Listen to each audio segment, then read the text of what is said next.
തിരുവനന്തപുരത്ത് ഡ്രൈഡേയിൽ വിൽപ്പനയ്ക്കായി കടത്തിയ 120 കുപ്പി ഇന്ത്യൻ നിർമ്മിത വിദേശ മദ്യം പിടികൂടി. കഴിഞ്ഞ ശനിയാഴ്ചയാണ് സംഭവം. വഴിയാത്രക്കാരനെ തട്ടി പരിക്കേൽപ്പിച്ച് നിർത്താതെ പോയ കാർ പോലീസ് കസ്റ്റഡിയിലെടുത്തപ്പോഴാണ് മദ്യം പിടികൂടിയത്.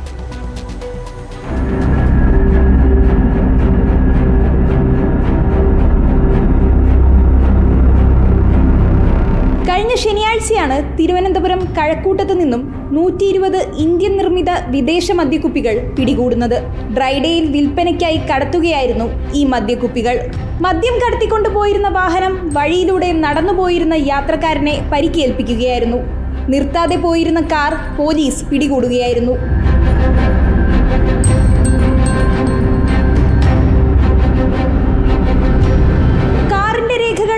ഉടമയായ വലിയവേളി സ്വദേശി പോൾ ബോൾവിൻ തുമ്പ പോലീസ് സ്റ്റേഷനിലെത്തി കാർ കൊണ്ടുപോകുന്നതിന് മുൻപ് നടത്തിയ പരിശോധനയിലാണ് മദ്യം പിടികൂടുന്നത്.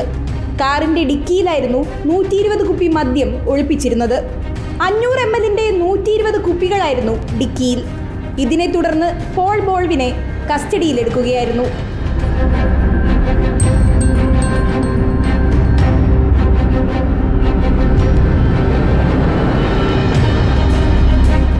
ഒക്ടോബർ 1ഉം 2ഉം ഡ്രൈഡേ ആയതിനാൽ അന്നത്തെ ദിവസത്തേക്കുള്ള വിൽപ്പനയ്ക്കായാണ് മദ്യം ശേഖരിച്ചത്.